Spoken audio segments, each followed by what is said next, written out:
हुन्छ। Thank you community church को सबै जवानहरू अनि देश विदेशबाट जोडिनु भएको सबै प्रियहरूलाई, गुरुहरू सबैजनालाई म प्रभु येशू ख्रीष्टको नाममा जय मसीह भन्न चाहन्छु। प्रभुले यहाँ सबैलाई आज पनि प्रशस्तै आशिष गर्नुभएको होस्। हामीले आज हाम्रो एमआई को आराधना सेवामा, हाम्रो आइतबारको सेवामा चेलापनकै बारेमा वचनबाट हेरेका थियौँ। अनि आज हामीले चेला बनाऊ र चेला बनाऊ भन्ने विषयमा वचन हेरेका थियौँ आज बिहानको सेवामा। अनि आज यो साँझको सेवामा हामी चेलापनकै बारेमा हामी हेर्नेछौँ। अनि आजको हाम्रो विषय विशेष गरी आजको हाम्रो शीर्षक रहनेछ चेलापनको मूल्य र मान्यता। हामी यो हेर्दै गर्दाखेरि चेला हामीले बुझ्नुपर्ने कुरा चाहिँ चेला भनेको के हो है, चेला भनेको के हो भन्ने विषयमा हामीले बुझ्नुपर्ने हुन्छ। जसै हामी चेलापनको कुरा गर्दछौँ अनि म आज विशेष गरी चेलापनको मूल्य र मान्यता भन्दै गर्दा चेला के हो र चेला किन बनाउनु पर्छ भन्ने विषयमा अलि फोकस गरेर केही कुराहरू जवानहरूको बिचमा बाँड्न चाहन्छु। विशेष गरी अङ्ग्रेजीमा यो चेला भन्ने शब्दलाई अङ्ग्रेजीमा डिसाइपल भनिन्छ। अनि जसलाई हामीले खोज्दै जाँदाखेरि यो ग्रिक भाषाको मथिथिस भन्ने शब्द प्रयोग गरिएको रहेछ। माथिथिस पनि भनिँदो रहेछ, मथिथिस। अनि यसको अर्थ चाहिँ विद्यार्थी अथवा शिष्य भन्ने पनि हुँदो रहेछ। तर पुरानो समयमा अथवा पहिले चाहिँ यो माथिथिस भन्ने शब्द अथवा यो चेला भन्ने शब्द चाहिँ कस्तो समयमा प्रयोग गरिएको रहेछ भने कुनै एउटा धार्मिक अगुवालाई पछ्याउने र उसको शिक्षालाई सुनेर सिकेर अनि त्यसलाई चाहिँ फैलाउने व्यक्तिहरूलाई चाहिँ यो माथितस भनेर भनिँदो रहेछ। अनि त्यसै कारणले गर्दा प्रभु येशू ख्रीष्टलाई पछ्याउने अनि त्यति मात्रै होइन, उहाँको शिक्षामा उहाँबाट सिकेर उहाँको शिक्षालाई प्रचार गर्ने व्यक्तिहरूलाई प्रभु येशूका चेलाहरू भनेर भनिएको। अनि यो चेला चाहिँ वास्तवमा ज्ञान सिकेर ज्ञान प्रवाह गर्ने व्यक्ति मात्रै होइन, चेला चाहिँ वास्तवमा आफ्नो गुरुको उसले जीवन सिक्दछ, शिक्षा मात्रै सिक्दैन, उसले त्यो ज्ञान मात्रै लिँदैन, तर उसले चाहिँ उहाँको सम्पूर्ण जीवनशैली, उहाँ बस्ने तरिका, खाने तरिका, विशेष गरी हामी इजरायलमा यो रब्बीहरूको चाहिँ चेला तालिम दिँदाखेरि उनीहरूलाई चाहिँ हिँड्ने तरिका होइन, गुरु चाहिँ कसरी हिँड्छ, पाइला कसरी चाल्छ, उसले बोल्दाखेरि उसको हाउभाव होइन, हात चलाउने तरिका, यो जेस्चर भन्छ नि, उसको चाहिँ हाउभावको तरिका अनि उसको बोल्ने शैली, बोलीको टोनदेखि लिएर उसको पाइला चाल्ने शैली अनि सबै कुराहरू चाहिँ उसलाई सिकाइन्छ। गुरुको जस्तो गरेर हिँड्न सिकाउने, गुरुको जस्तो गरेर बोल्न सिकाउने, गुरुको जस्तो गरेर खाना सिकाउने, त्यो चाहिँ रब्बीहरूलाई तालिम दिने शैली हो। नि त्यही किसिमबाट प्रभु येशूको चेलाहरू चाहिँ वास्तवमा प्रभु येशूसँग रहेर प्रभु येशूका शिक्षा र उहाँको जीवन सिकेर अनि उहाँको शिक्षा र जीवनलाई ग्रहण गरेर अनि त्यो कुरालाई चाहिँ आफूमा सीमित नराखेर त्यो कुरालाई लिएर अरू मानिसहरूसँग पनि पुर्याउने र त्यसलाई लिएर जीवनको सबैभन्दा महत्त्वपूर्ण विषय ठानेर त्यसलाई चाहिँ लिएर हिँड्ने व्यक्तिहरू चाहिँ वास्तवमा चेलाहरू हुन्। अनि आज हाम्रो प्रश्न चाहिँ यो, हामीले चेला बनाउनु पर्ने कारण के हो त? किन चेला बनाउने? पहिलो कुरा त हामीले बुझ्नु पर्ने, चेला बनाउनु पर्ने कारण पहिलो, दोस्रो, तेस्रो जे भने मुख्य कारण के हो भनेदेखि प्रभु येशूको आज्ञा हो। यो प्रभु येशूले चेला बनाऊ भनेर आज्ञा दिनुभएको छ। अनि प्रभु येशूको सुसमाचारको सेवालाई निरन्तरता दिनको लागि हामीले चेला बनाउने कुरालाई महत्त्व दिनुपर्छ। यो विशेष गरी हामी मत्तीको सुसमाचार 28 अध्यायको 18 देखि 20 मा हेर्यौँ भने यसलाई चाहिँ अङ्ग्रेजीमा ग्रेट कमिसन भनिन्छ। अङ्ग्रेजीमा चाहिँ अलि स्पष्ट छ, परमेश्वरको महान आज्ञा, विशेष गरी महान आज्ञालाई चाहिँ ग्रेट कमान्डमेन्ट भनिएको छ।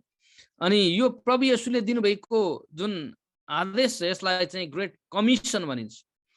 अनि नेपालीमा कतिपटक यो शब्दहरू अलि मिसाइएर प्रयोग गरेको पनि हामी पाउँदछौँ र धेरै अवस्थामा हामी यसलाई चाहिँ महान अख्तियार, प्रभु येशूले दिनुभएको महान अख्तियार भन्ने शब्द पनि प्रयोग गर्दछौँ, ग्रेट कमिसन। अनि यहाँ प्रभु येशूले पुनरुत्थान हुनुभएपछि चेलाहरूलाई गालिलमा जहाँ पहिल्यै उहाँले उनीहरूलाई एउटा पुनरुत्थान भएपछि भेट्ने ठाउँ तोक्नु भएको थियो, त्यहाँ चेलाहरूलाई बोलाएर प्रभुले यो कुरा भन्नुभयो। तब यसो तिनीहरू कहाँ आएर भन्नुभयो, स्वर्ग र पृथ्वीमा समस्त अधिकार मलाई दिएको छ, यसकारण जाओ र सबै देशका जातिहरूलाई चेला बनाओ, पिता र पुत्र र पवित्र आत्माको नाममा तिनीहरूलाई बप्तिस्मा देऊ, मैले तिमीहरूलाई आज्ञा गरेका सबै कुरा पालन गर्न तिनीहरूलाई सिकाओ, हेर म युगको अन्त्यसम्म सधैँ तिमीहरूका साथमा छु। अनि जब हामी यहाँ हेर्दछौँ प्रभु येशूले पहिले आफ्नो परिचय स्पष्ट रूपमा पठाउँदै गर्दाखेरि कसले पठाएको भन्ने कुरा आफ्नो एउटा अथोरिटी भएको व्यक्ति, मसँग अधिकार नभइकन त्यत्तिकै तिमीहरूलाई पठाएको होइन, म चाहिँ स्वर्ग र पृथ्वीको समस्त अधिकार भएको व्यक्ति हुँ, त्यसकारण म तिमीहरूलाई आज्ञा दिन्छु, यसकारण जाऊ भन्नुभयो। अनि प्रभुले जाऊ भन्दै गर्दाखेरि आफ्ना चेलाहरूलाई भन्नुभएको कुरा चाहिँ के भनेदेखि, जसरी मैले तिमीहरूलाई चेला बनाएँ अनि अब तिमीहरू पनि गएर सबै देशका जातिहरूलाई चेला बनाओ। प्रभु येशूले मान्छे जम्मा गर, तिमीहरूले मण्डली खडा गर अनि मान्छे भेला गर भनेर चाहिँ वास्तवमा चेलाहरूलाई पठाउनु भएको होइन। प्रभु येशूले भन्नुभएको एकदमै महत्त्वपूर्ण कुरा चाहिँ चेला बनाऊ भन्नुभएको छ। अनि चेला चाहिँ त्यो हामीले हाम्रो चेला बनाउने होइन, चेलाहरूले पनि वास्तवमा आफ्नो चेला होइन, उनीहरूले चाहिँ प्रभु येशू ख्रीष्टका चेलाहरू चाहिँ बनाउनु पर्ने थियो। अनि आज हामीहरूको जीवनमा पनि हामीले मानिसहरूलाई सिकाउँदै गर्दा अनि प्रभुको वचनबाट डोर्याउँदै गर्दा हाम्रो उद्देश्य चाहिँ मानिसहरूलाई ख्रीष्टको चेला बनाउनु। यो चाहिँ प्रभुको आज्ञा हो, त्यस कारणले हामीले चेला बनाउनु पर्छ। जब हामी वचनमा हेर्दछौँ प्रभु येशू ख्रीष्टको सेवाकाईको क्रममा हामी जहिले पनि दुई किसिमको मानिसहरू, प्रभुको साथमा हिँड्ने, प्रभुको साथमा आउने, प्रभुसँग आउने दुई किसिमका मानिसहरू हामी देख्दछौँ। एउटा चाहिँ भिड हो, जति बेला पनि ठुलो भिड प्रभुलाई पछ्याउँथे, तर प्रभुले कहिल्यै पनि भिडलाई वास्ता गर्नु भएन। मतलब वास्ता गर्नु भएन भनेको मतलब भिडलाई हेलचेक्राइ गर्नुभयो अथवा त्यसलाई व्यवस्था गर्नुभयो भन्न खोजेको होइन, तर भिडले प्रभुलाई कहिले पनि मख पारेन। भिड देखेर प्रभु कहिले पनि मख पर्नु भएन, वाह कत्रो भिड, आज यति धेरै मान्छे जम्मा भएछन् भनेर प्रभुलाई कहिले पनि त्यो भिडले चाहिँ मख पारेन। किनभनेदेखि जति भिड जम्मा हुन्थ्यो, जति धेरै भिड जम्मा हुन्थ्यो, त्यति धेरै समस्या लिएर आउँथे त्यहाँ मान्छे। भिड जम्मा हुँदा चाहिँ भिड चाहिँ प्रभुमा समस्या लिएर आउने व्यक्तिहरू, कोही रोटी खान आउँथे, कोही रोगबाट निको हुन आउँथे, केही न केही समस्या लिएर त्यसको छुटकाराको निम्ति मानिसहरू आउँथे। अनि अधिकांश समयमा, हरेक समयमा हामी एउटा वर्ग त्यहाँ देख्दछौँ, सदुकी र फरिसीहरू जहिले पनि प्रभु हुनुभएको ठाउँमा आउँथे। तिनीहरू चाहिँ कहाँनिर चुक्नुहुन्छ, कहाँ गल्ती गर्नुहुन्छ र त्यहीँनिर पक्रौँला भनेर प्रभु येशूको दोष मात्रै खोज्नलाई बिहानदेखि बेलुकासम्म प्रभुलाई पछ्याउँथे। अनि एउटा भिड, अनि जब हामी हेर्दछौँ भिडदेखि चाहिँ प्रभु तर्किन चाहनुहुन्थ्यो। भिड आयो भनेदेखि प्रभु चाहिँ एकान्ततिर जान चाहनुहुन्थ्यो, अर्कै ठाउँतिर। भिड यता जम्मा भने प्रभु उता पारीतिर जान चाहनुहुन्थ्यो, किनभने त्यो भिड चाहिँ आफ्नो आवश्यकता पुरा गर्न आउँथ्यो, त्यसपछि फर्केर जान्थ्यो। भोलि अर्को भिड आउँछ, आफ्नो आवश्यकता पुरा गर्छ, फर्केर जान्छ।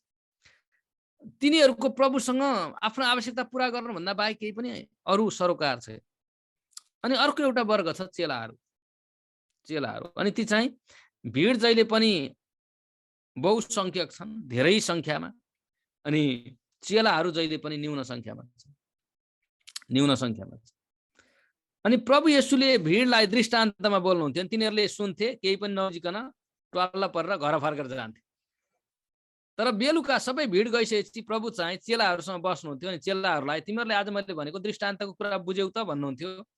अनि हामीले त बुझेनौँ प्रभु, तिनीहरू पनि बुझ्दैन थिए वास्तवमा, तर चेलाहरू चाहिँ मात्रै दृष्टान्तको भेद खोलिन्थ्यो तिनीहरूलाई। अनि बेलुका प्रभुले सबै भिड गइसकेपछि चेला मात्रै भएपछि आज मैले खास भनेको कुरा चाहिँ यो हो नि, भनेपछि बल्ल चेलाहरूले प्रभुको कुरा बुझ्दथ्यो।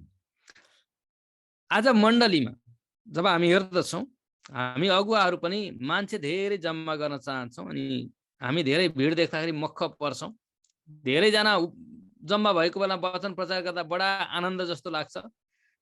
मण्डलीमा 20 जना मात्रै भयो भने कुर्सी खाली देख्दै गर्दाखेरि आज कसरी प्रचार गर्ने जोसै आएन जस्तो हुन्छ।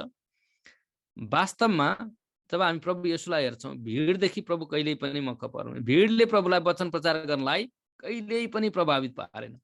तर प्रभु चाहिँ भिडलाई हत्तपत्त भिडलाई चाहिएको कुरा दिएर तिनीहरूलाई चाहिँ छिटो छिटो पठाउन चाहनुहुन्थ्यो। रोगी आएछन् निको पारेर पठाइदिन्, खानालाई मलाई त्यो भोकले आएका छन् रोटी दिएर पठाइदिन्। अनि तिनीहरूलाई पठाइदिएपछि प्रभु चाहिँ विशेष समय चाहिँ महत्त्वपूर्ण समय चाहिँ आफ्ना चेलाहरूसँग बिताउन चाहनुहुन्थ्यो है। आज मण्डलीमा अधिकांश मानिसहरू हामी भिडको रूपमा पाउँदछौँ। आज पनि गएर म यो प्रार्थना गरेर अनि यत्रो प्रार्थनाको लिस्ट लिएर मण्डली आउँछ हैन। अनि त्यसपछि ल आज मैले प्रभुलाई भनेको छु दिनु त होला नि, गर्नु त होला नि। सबै त्यो भिडको जस्तो गरेर आफ्नो आवश्यकताको माग राख्नलाई, प्रभुलाई भेट्नलाई मानिसहरू मण्डली आउँछ। अनि आवश्यकता पुरा गर्यो भने अधिकांश प्रभुबाट उसको आवश्यकता पुरा भयो भने मान्छे हिँडिदिन्छ। अब सक्यो, उसलाई प्रभुसँग कुनै सरोकारै छैन। धेरै पटक हामी चङ्गाईका क्रुसेडहरू यस्तो देख्छौँ अनि धेरै ठुलो भिड हामी स्टेडियमहरूमा मान्छे जम्मा गरेर सेवाहरू गरेको हामी देख्दछौँ। धेरै मानिसहरू निको हुन्छन्, धेरै मानिसहरूले छुटकारा पाउँछन्। तर दुःखको कुरा धेरै मानिसहरू छुटकारा पाएपछि त्यही दिनबाट एक दिन प्रभुलाई भेटे, छुटकारा पाए अनि त्यसपछि उनीहरूको जीवनमा कुनै परिवर्तन हुँदैन। त्यसपछि आफ्नो बाटो जान्छ। अनि हामी मक्ख पर्छौँ, ओ हामीले यत्रो सेवा गऱ्यौँ, यति धेरै मान्छे जम्मा भयो स्टेडियममा, यति ठुलो पवित्र आत्माको काम भयो, त्यही दिनमा भयो, सक्यो। त्यसपछिबाट मान्छेको जीवन परिवर्तन हुन्छ। एकदमै न्यून मान्छेहरू मात्र। अधिकांश मान्छेहरू एक दिन भिडमा जम्मा भएर फर्केर जान्छ। अनि हामीले यो वचन सुन्दै गर्दाखेरि हामी कुन वर्गमा छौँ एकचोटि हामीले पनि विचार गर्नुपर्छ। हामी त्यही एउटा भिड जो प्रभुलाई दिगदार लाउने भिड हो अथवा प्रभुको हृदयलाई आनन्द दिने चेलाहरू हामी हौँ, त्यो पनि हामीले विचार गर्नुपर्छ। चेलापनको बारेमा प्रभु येशूले पनि भन्नुभयो, तिमीहरू जाऊ र चेला बनाऊ हैन। तिमीहरू जाऊ र सबै देशका सबै जातिहरूलाई चेला बनाऊ प्रभुले भन्नुभयो नि। पावलले पनि चेलापनको बारेमा एकदमै महत्त्वपूर्ण कुरा बताएको हामी पाउँदछौँ। अनि यसलाई चाहिँ बाइबलीय भाषामा विशेष गरी मिसन भाषामा यसलाई 222 मोटो भनिन्छ। सुन्नुभएको छ होला, 222 मोटो। दोस्रो तिमोथी 2 अध्यायको 2 पद है। 3टा 2 भएको कारणले 222 मोटो भनेर चाहिँ यसलाई मिसन ल्याङ्ग्वेज प्रयोग गरिन्छ। दोस्रो तिमोथी 2 को 2 पदमा तिमोथीलाई पावलले यसरी भन्दछन्, धेरैजना साथीहरूका उपस्थितिमा तिमीले मबाट जे कुरा सुनेका छौ ती अरूहरूलाई पनि सिकाउन सक्ने विश्वासयोग्य मानिसहरूलाई सुम्पिदेऊ। यो चाहिँ चेला बनाउने कुरा हो। पावलले तिमोथीलाई लेखेको पत्र चाहिँ उसको जीवनको अन्तिम पत्र थियो। प्रभु येशूले चेलाहरूलाई यो महान अख्तियार दिनुभएको कुरा चाहिँ आफ्नो जीवनको अन्तिम सन्देश थियो। प्रभु येशूले चेलाहरूलाई दिनुपर्ने महत्त्वपूर्ण विशेष सन्देश थियो। हामी प्रभुले त्यही विषयमा सुसमाचार सुनाउने, गएर चेला बनाउने सुसमाचार सुनाउने विषयमा 5 पटक चेलाहरूलाई भन्नुभएको छ। पुनरुत्थान भएपछि त्यो 40 दिनको बसाइ उठाइ लगिनुभन्दा स्वर्गमा जानुभन्दा अगाडि। अनि चेला बनाउने कुरा त्यति महत्त्वपूर्ण भएको कारणले गर्दा प्रभु येशूले 40 दिनको बिचमा 5 चोटि चेलाहरूलाई बताउनु भयो। अनि पावल प्रेरितले आफ्नो मृत्यु हुनुभन्दा अगाडि सबैभन्दा अन्तिम उनले चाहिँ अब सायद यो मेरो अन्तिम पत्र हो भन्ने बुझेरै लेखेको हुनुपर्छ। तिमोथीको दोस्रो पत्रमा पावलको मुटु अथवा उसको हृदयको धड्कन हामी पाउँदछौँ। महान अख्तियारमा प्रभु येशू ख्रीष्टको हृदयको धड्कन हामी पाउँदछौँ। अनि दोस्रो तिमोथीको पत्रमा हामी पावल प्रेरितको हृदयको धड्कन हामी पाउँदछौँ। अनि पावलले चाहिँ तिमोथीलाई यो कुरा भन्दछन् कि तिमोथी पनि पावलले निर्माण गरेका ख्रीष्टका एकजना विश्वासयोग्य चेला थिए। अनि त्यसकारण उनलाई पावलले भनेको कुरा यो, तिमीले धेरैजना साक्षीहरूको उपस्थितिमा जुन कुरा मबाट सुन्यौ, यहाँ चाहिँ पावलले ख्रीष्ट येशूबाट सुने, अनि पावलले चाहिँ अब यो कुरा तिमोथीलाई सुनाए। अनि तिमोथीले सुन्दै गर्दाखेरि उनी के भन्छन्, तिमी एक्लै थिएनौ, मैले धेरैजना साक्षीको बिचमा भने, तर अरू चाहिँ भिड थिए, तिमी चाहिँ चेला भयो। अरू चाहिँ भिड थिए, तिमी चाहिँ चेला भयो। अनि तिमीले पनि ती कुराहरू चाहिँ जो पाए त्यसलाई गएर नबताऊ, तर यस्तो मान्छेलाई सिकाऊ, यस्तो मान्छेलाई तिमीले सुम्पिदेऊ जो चाहिँ अरूलाई पनि सिकाउन सक्ने हुन्छ। अनि यो चाहिँ के हो भने यो चाहिँ निरन्तर चल्ने कुरा। जब हामीले सुसमाचार सुन्दछौँ, जब हामीले ख्रीष्टको यो महत्त्वपूर्ण सन्देशलाई पाउँदछौँ, त्यसपछि हाम्रो जिम्मेवारी चाहिँ के हो भनेदेखि त्यसलाई लिएर फेरि अरूहरूलाई पनि सिकाउन सक्ने एउटा विश्वासयोग्य मानिसलाई चाहिँ त्यो सुसमाचार हामीले सुम्पिनु चाहिँ चेला निर्माण गर्ने कुरा। यो चाहिँ चेलापन हो प्रिय। तपाईँ दोस्रो तिमोथी 2:2 सम्झनुहोस् अनि 2:2 मोटो हृदयमा राख्नुहोस्। यो चाहिँ पावलले तिमोथीलाई बताएको चेलापनको विषयमा एकदमै महत्त्वपूर्ण शिक्षा हो। चेलापनको विषयमा हामी केही उदाहरणहरू हेर्नेछौँ। म धेरै कुराहरू त ल्याउँदिनँ। विशेष गरी मोसाको जीवनलाई हामी हेऱ्यौँ भने मोसाले एकजना महत्त्वपूर्ण, उसको जीवनमा एकदमै विश्वासयोग्य एकजना बनाए, एकजना यहोशू थिए। प्रस्थान 33:11 हामी हेऱ्यौँ भने यसरी लेखिएको छ, परमप्रभु मोसासित यसरी आम्ने सामने कुरा गर्नुहुन्थ्यो, जसरी कोही आफ्ना मित्रसित कुरा गर्दछ। तब मोसा फर्केर छाउनीमा आउँथे, तर तिनको जवान सहायक नुनका छोरा यहोशू त्यस पालबाट निस्कँदैनथे। यहोशू चाहिँ मोसा जहाँ जान्छन्, मोसा परमेश्वरसँग कुरा गर्न जान्थे, परमेश्वरसँग कुरा गरेर परमेश्वरको सन्देश लिएर आउँथे, तर यहोशू चाहिँ मोसा आउन्जेलसम्म, मोसाले आएर के कुरा आज प्रभुबाट लिएर आउँछन्, आज मोसाले के कुरा चाहिँ प्राप्त गरेर आउँछन्, अनि त्यो सुन्छु र त्यो लिन्छु भनेर मोसा आउन्जेलसम्म नुनको छोरा यहोशू चाहिँ पालबाट बाहिर ननिस्किकन पालमा पर्खेर बसिराख्थ्यो। अस्ति एकजना प्रचारक गुरुबाले भन्दै हुनुहुन्थ्यो, यो यहोशूको जीवन हामी हेऱ्यौँ भनेदेखि यहोशू चाहिँ बरु हारूनले अलिकति संसारको रमझम पनि गर्यो है। हारूनले बरु यसो मोसा एकछिन नभएको बेलामा संसारको रमझम पनि गर्यो, सुनको बाछो बनाएर नाच्ने गाउने यस्तो भोज खाने गर्यो बरु हारूनले। तर यहोशू चाहिँ यस्तो व्यक्ति हो, न त मोसासँग माथि परमेश्वरको उपस्थितिमा माथि टुप्पामै जान सक्यो, न चाहिँ हारूनसँग तल गएर नाच्न र गीत गाउन नै पायो, न त माथिको महिमा न तलको संसारको रमझम, बिचमा है। यहोशू यस्तो व्यक्ति जो चाहिँ बिचमा बस्यो, बिचमा। तर उसले मोसाको साथ नछोडेको कारणले गर्दा उसलाई यो कुरा थाहा थियो कि परमेश्वर मोसासँग हुनुहुन्छ, अनि मोसालाई जे कुरा परमेश्वर दिनुहुन्छ साह्रै उत्तम कुरा दिनुहुन्छ, त्यसकारण मैले मोसासँग बस्यो भने परमेश्वरबाटको उत्तम कुरा मैले पाउँछु भन्ने उसलाई थाहा थियो। अनि मोसाले यहोशूले साह्रै धैर्य गरेर बस्यो, अनि पछि जब मोसालाई परमेश्वरले अब तेरो दिन सकियो भनेर भन्नुहुन्छ, अनि मोसा फिक्री गर्छन्, त्यसो भएदेखि प्रभु यी यतिका मान्छेलाई अब कसले लान्छ त पारी, मलाई यहीँबाट उठाउनु भयो भनेदेखि पारी लाने मान्छे चाहियो नि त भनेपछि फिक्री नगर, नुनको छोरो यहोशू छ, त्यसलाई तेरो आत्माबाट त्यो अभिषेक अलिकति त्यसमाथि हाल्दे, अनि त्यसपछि तेरो सबै जिम्मेवारी चाहिँ यहोशूले लिनेछ। अनि यहोशू चाहिँ यस्तो व्यक्ति भयो, मोसाको मृत्युपछि वास्तवमा मोसा चाहिँ परमेश्वरसँग आम्ने सामने कुरा गर्ने, परमेश्वरसँग बसेर बात गर्ने मान्छे प्रतिज्ञाको देशमा पुग्न सकेन।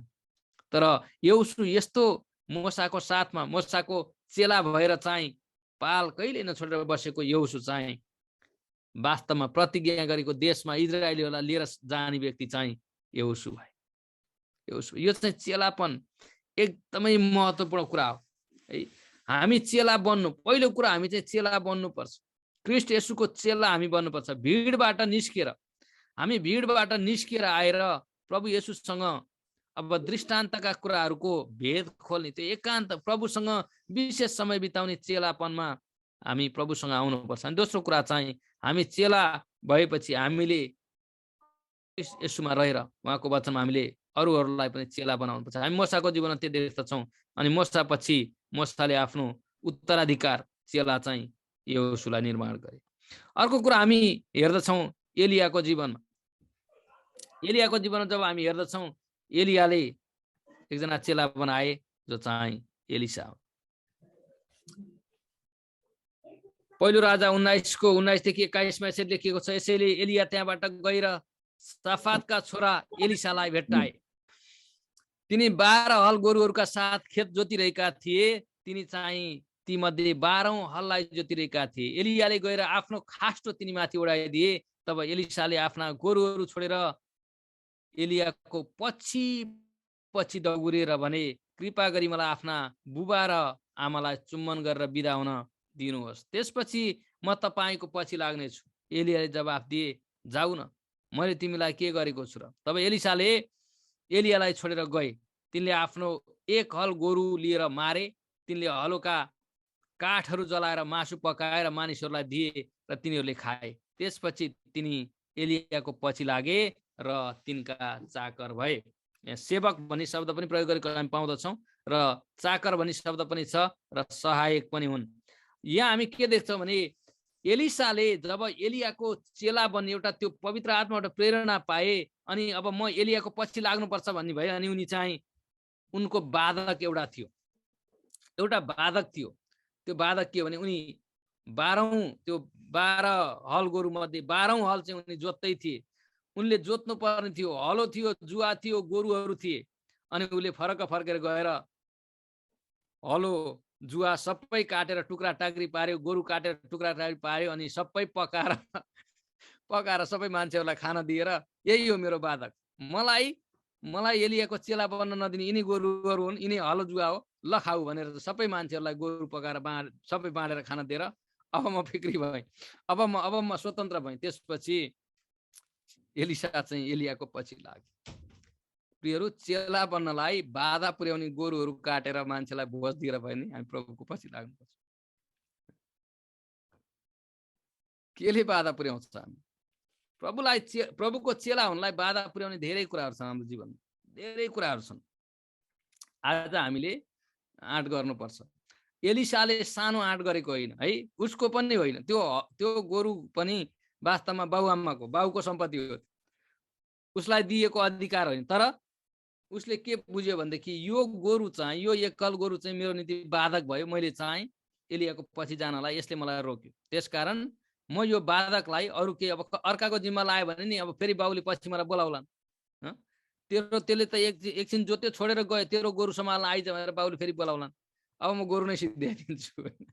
एलिसाले चाहिँ भएका गोरु सबै दुईटा गोरु चाहिँ मारेर सबै मानिसहरूलाई भोज दिए। मान्छे पनि खुसी भयो होला, एलिसा पनि खुसी भएर एलियाको पछि। तर हामी पछि देख्दछौँ एलिसा जब एलियालाई परमेश्वरले उठाइ लानु भयो, त्यो समयमा एलियाको पछि लाग्छन्। अनि एलियाले भन्छन्, तिमी मबाट के चाहन्छौ? अनि एलिसाले मागेको कुरा चाहिँ, मलाई तपाईँको त्यो अभिषेक जुन छ, त्यो आत्मा जुन छ, त्यसको मलाई दोब्बर दिनुहोस्।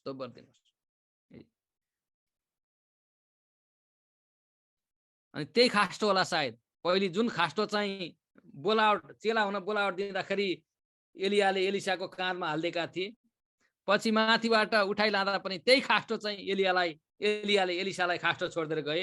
अनि त्यही खास्टो एउटा जिन्दगीभरि पछि लागेर एलिया चाहिँ महिमामा गयो, एउटा खास्टो लिएर चाहिँ एलिसा फर्क्यो है। एलिसा एउटा खास्टो लिएर फर्क्यो, तर त्यो खास्टोले झोकले समुद्रमा हानेको थियो, समुद्र दुई फ्याक भयो। हामी चेला बनाउने कुरा विशेष गरी शक्तिशाली हामी दुईजना व्यक्तिहरू देख्दछौँ, एलिया र एलिसाको जीवन, के अरे मोसा र एलियाको जीवन।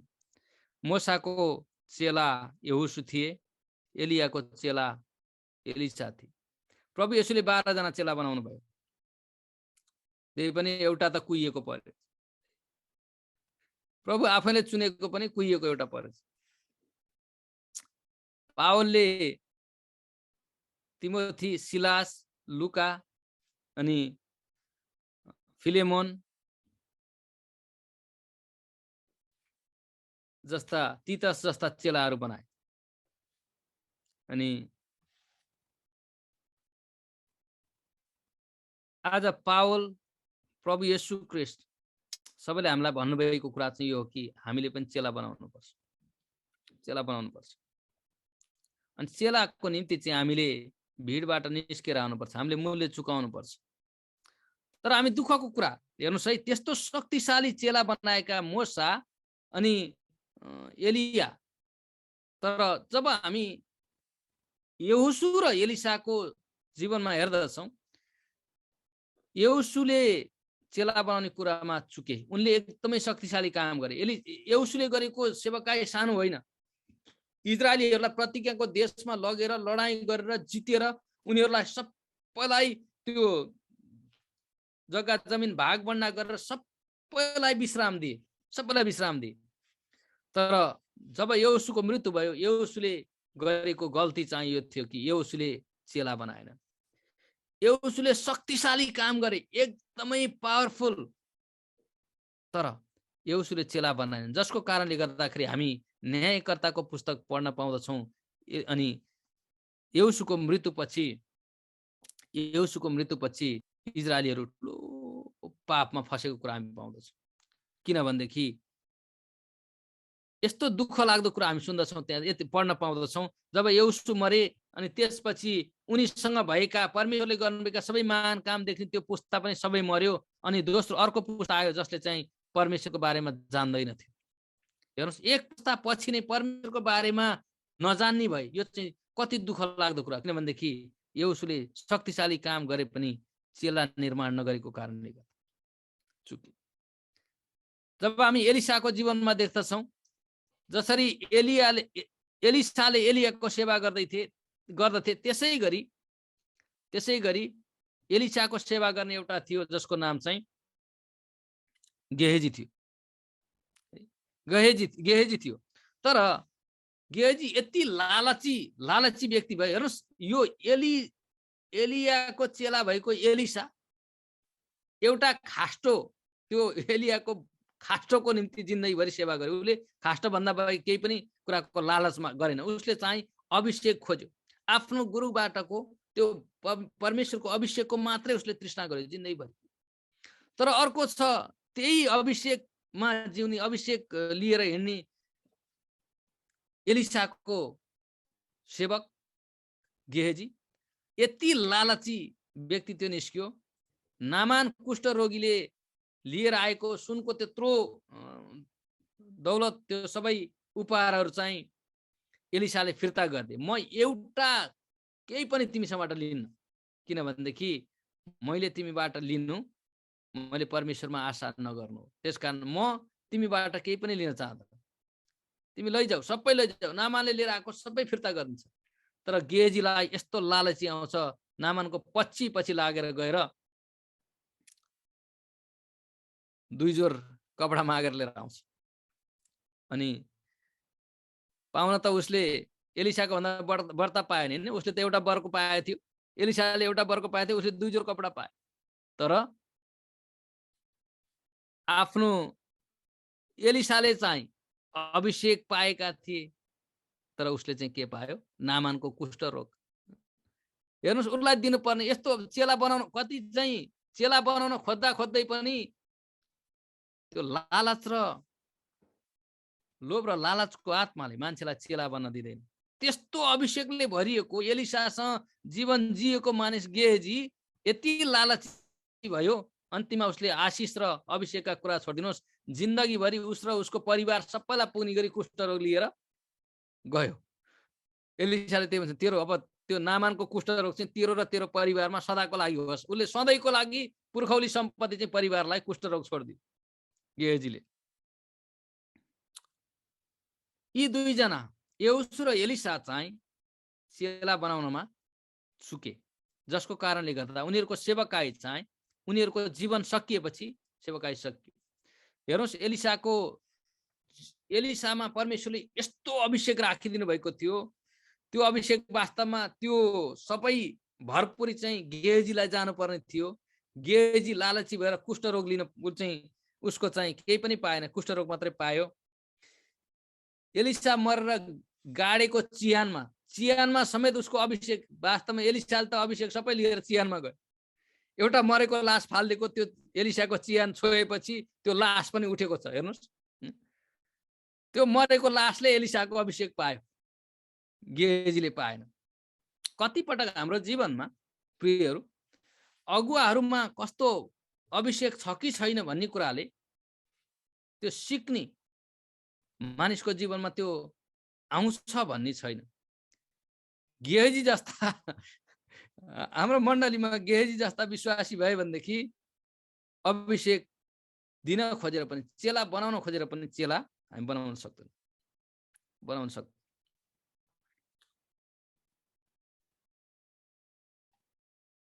म अन्तिममा तपाईहरुलाई एउटा यो केही प्रश्नहरू मनन गर्न दिन्छु अनि म आज वचनलाई टुङ्ग्याउँछु। तपाई विचार गर्नुस्, तपाई त्यो भीड बन्ने कि येशू प्रभुको चेला बन्ने? हेर्नुस् है, भीड पनि आयो भने प्रभुले उनीहरूलाई चाहिएका कुराहरू, मागेका कुराहरू, भनेका कुरा सबै दिनुहुन्छ। भीड पनि आयो, त्यसकारणले हामीले बुझ्नुपर्ने कुरा के भनेदेखि धेरै मान्छेहरू मैले प्रार्थना गरेको प्रभुले उत्तर दिनुभयो यस्तो वाह भनेर चाहिँ मख पर्छन्। तपाईले प्रार्थना गरेको उत्तर पाउनुभयो भन्दैमा तपाई प्रभुमा जिउनुहुन्छ भन्ने कुरा होइन। किनभने चिन्दै नचिनेको कहाँको भीड आएर पनि प्रभु लौ न भनेर गुहार माग्नेलाई प्रभुले सबै कुरा दिनुभएको छ। रोगीलाई निको पार्नु भएको छ, हैन? उनीहरूको सबै समस्याहरूबाट प्रभुले चाहिँ छुटकारा दिनुभएको छ। त्यसकारण तपाईले प्रार्थना गरेर समस्याबाट छुटकारा भयो भन्ने बित्तिकैमा तपाई प्रभुमा जिउनुहुन्छ भन्ने कुरा होइन। त्यसपछि तपाई कहाँ पुग्नुहुन्छ भन्ने कुरा, तपाई प्रभुसँग हुनुहुन्छ कि त्यो उत्तर पाएपछि हालेलुया आमेन भन्दै उछिटेर कहाँ फेरि पुग्नुहुन्छ भन्ने कुरा। त्यसकारण तपाई भीड बन्ने कि चेला बन्ने? चेलाहरू चाहिँ सबै भीड गइसकेपछि पछि प्रभुसँगबाट प्रभुको छातीमा टाँसिएर चाहिँ प्रभुको ढुकढुकीसँगै उहाँको दिलको कुरा सुन्ने चाहिँ चेला हुन्। अनि अर्को प्रश्न, तपाई भीड बटुल्ने कि चेला बनाउने? है, आजभोलि मण्डलीमा भीड बटुल्ने ठुलो होडबाजी चल्छ। है, मान्छे जम्मा गर्यो अनि सबै भीड यसो हेर्यो, मान्छे मण्डलीमा अटाइ नअटाइ छ, एउटा केही जिम्मेवारी दिनु पर्यो भनेदेखि कोही मान्छे छैन, कोही छैन। तपाईहरु हाम्रो मण्डलीमा भीड मात्रै जम्मा भएको छ कि चेला पनि बन्दैछन्? हामी भीड मात्रै बटुल्दैछौँ कि चेला बनाउँदैछौँ? भीडको प्रभुलाई सरोकार छैन, तर चेलाहरूको सरोकार छ। भीड प्रभुले खोज्नुहुन्न, तर चेला प्रभुले खोज्नुहुन्छ। भीड आफ्नो आवश्यकता पूरा भएपछि आफ्नो बाटो लाग्छ, तर चेलाहरूले प्रभुको शक्तिमा संसारलाई उलट पुलट अथवा उथल पुथल पार्दछन्। किनभने चेलाहरूलाई चाहिँ संसारलाई उलट पुलट पार्ने मान्छे यहाँ पनि आए भनेर भन्दथे। मान्छेहरूले चाहिँ उनीहरूको नामै प्रभु येशूका चेलाहरू जब सुसमाचार लिएर हिँडे, जहाँ गए पनि तिनीहरूको नाम, तिनीहरू को नचिनेर तिनीहरूलाई मान्छेले के भने संसारलाई उलट पुलट पार्ने मान्छे भन्थे। उलट पुलट पार्ने मान्छे। प्रियहरू, आज हामीहरूको समस्या यो छ, हाम्रो मण्डली भवनहरू बडा बडा भव्य छ, मान्छे भरि भराउ छ, तर मण्डलीमा चेलाहरू छैन। जसको कारणले गर्दा यो पुस्ता बितेपछि अर्को पुस्तामा अलिअलि हुन्छ, तेस्रो पुस्तामा त्यो मण्डली चाहिँ म्युजियम बन्छ। आज युरोपमा तपाईँ हेर्नुहोस्, आज युरोपको मण्डलीहरू तपाईँ हेर्नुहोस्, बिल्डिङ बडा बडा भव्य बिल्डिङ छन्। आज मान्छेहरू त्यहाँ गएर चाहिँ फोटो खिच्ने, मान्छेहरूको टुरिज्मको, टुरिस्टहरूको एट्र्याक्सनको केन्द्र बनेको छ मण्डली भवनहरू। आज म्युजियम बनेका छन् मण्डली भवनहरू। वास्तवमा युरोपले गरेको ठुलो मिस्टेक के हो भने युरोपले ठुल्ठुलो भवन बनायो, तर चेला बनाउन चुक्यो युरोपको मण्डलीहरू। जसको कारणले गर्दा आज मण्डलीहरूमा विश्वासी छैन। आज प्रभुको सेवा सङ्गति मण्डलीमा हुँदैन, मण्डली छैन, भवन मात्रै छ नि ती सबै म्युजियम भएका छन्। आज मण्डलीको त्यो भवनको खर्च थेग्न नसकेर मण्डली भवनहरू आज बिक्रीमा छन्। धेरै मण्डली भवनहरू आज थाहा छ तपाईँलाई, युरोपका मण्डलीहरू प्राय मण्डली भवनहरू आज यो मुस्लिमहरूले किनेर चाहिँ उनीहरूको मस्जिद बनाउँदैछन्।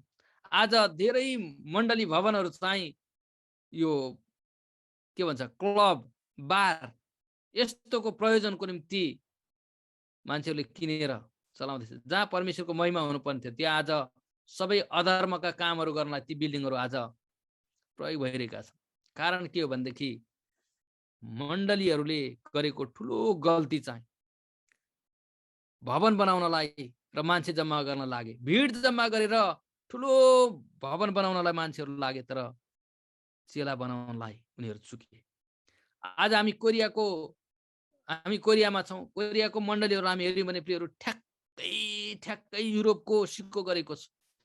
ऋण गरेर यति गरेर यत्रो बडामानको बिल्डिङ बनाउँछ नि। बिल्डिङ बनाइसकेपछि अनि विश्वासीहरूलाई जहिले पनि प्रचार वर्षैभरि प्रभुलाई दिनुपर्ने हैन, दिनेलाई देउ त दिनेछ भन्दै अनि होइन अर्को हप्ता 3 जना घटे, अर्को हप्ता 5 जना घटे, गर्दा गर्दै देउ त दिनेछ भन्दै दिनलाई अर्कै मण्डलीतिर जान्छ। अनि त्यसपछि मण्डली भवनहरू आज कोरियामा धेरै मण्डली भवनहरू बिक्रीमा छन्, लिलामीमा। धेरै मण्डली भवनहरू आज लिलामीमा छन्। त्यो देख्दै पनि फेरि अर्को मण्डलीलाई के चाहिएको छ, भवन चाहिएको छ। त्यही पनि आफूलाई चाहिएको आफ्नो आवश्यकता अनुसारको होइन, बडामानको भव्य। आज हामी कोरियालाई हेर्दाखेरि, कोरियाको मण्डलीहरूको अवस्था हेर्दाखेरि दोस्रो पुस्ताको चेला निर्माण कार्य छैन। तर अहिले भएका मान्छेहरूलाई जम्मा गरेर बिल्डिङ बनाउने काममा मण्डली एकदमै सशक्त छ। मैले मण्डली भवन निर्माणको भवनको विरोध गरेको होइन।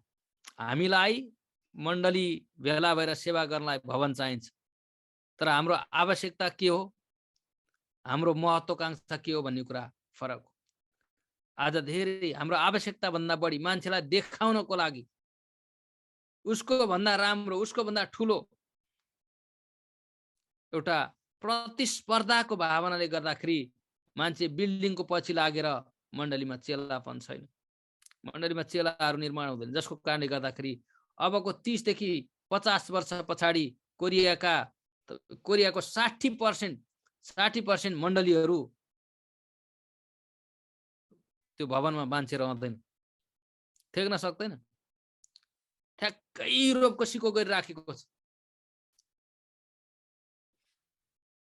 अनि अहिले धेरै देशहरूको लागि कोरिया चाहिँ रोल मोडल भएको छ। दुःखको कुरा, कोरियाको मण्डलीहरू कोरियामा संसारको सबैभन्दा ठुलो मण्डली कोरियामा छ। अनि जो पनि कोरिया आयो भने एकचोटि त्यो मण्डलीमा गएर फोटो खिच्न सबैले रुचाउँछ। गौरवको कुरा भएको छ। तर वास्तवमा मण्डली भवन, ठुलो मण्डली भवन हुनु मात्रै ठुलो गौरवको कुरा होइन। यदि त्यो मण्डलीमा चेला निर्माणको काम भएन भनेदेखि 30 वर्ष पछाडि त्यो म्युजियम बन्छ, थेग्न सक्दैन। भवन चाहिँ भारी हुन्छ।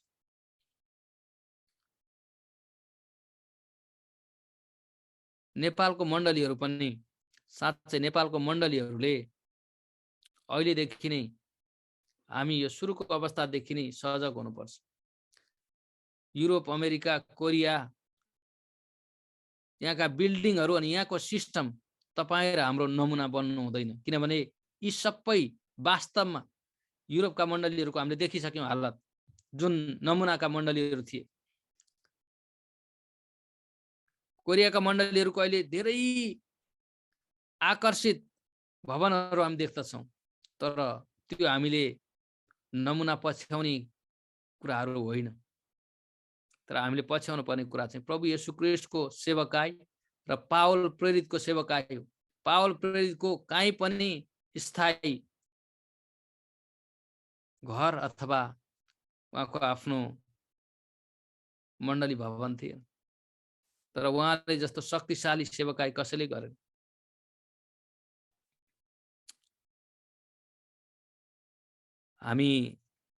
म जवानहरूलाई पनि यही भन्दैछु है, हामीले यत्रो तपाईँहरूलाई दिएको समय, हामीले तपाईँहरूलाई सिकाएको यी सबै कुराहरूको उद्देश्य चाहिँ ओहो आज पनि एउटा कुरा सिकेँ मैले, आज पनि केही मैले बुझेँ भनेर ज्ञान मात्रै बटुल्नको लागि होइन, यी सबै कुराले तपाईँलाई क्रिस्टको चेला बन्ने कुराहरूमा डोर्याउनु पर्छ।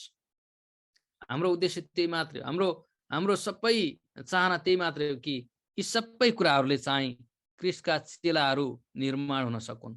अनि त्यो चाहिँ जवानीबाटै, जवान अवस्थामा। पावलका चेलाहरू सबै जवान थिए,